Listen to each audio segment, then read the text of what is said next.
Hi, I'm Kara Amir with Coldwell Banker.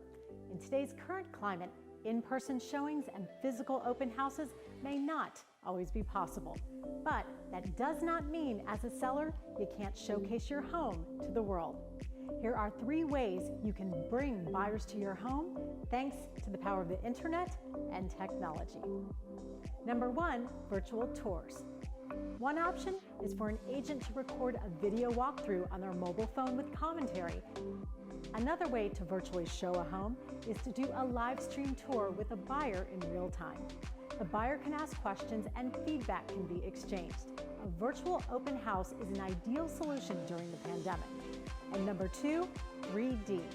These are created with images taken by a special 3D camera and uploaded into a proprietary software program that renders the visuals in 3 dimensions, creating a tour that can be added onto your real estate listing. And number 3, virtual staging. Virtual staging is a great way to give a property a fresh, clean look without having to physically change a thing. Special software allows virtual staging to reimagine new decor in a property that enhances the interior spaces. And the best part?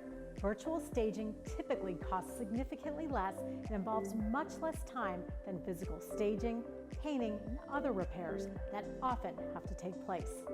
The benefits to using all of this technology is more exposure to potential buyers who may be motivated enough to make an offer based on what they've virtually seen, all while minimizing risk and potential exposure to the virus to both buyers and sellers.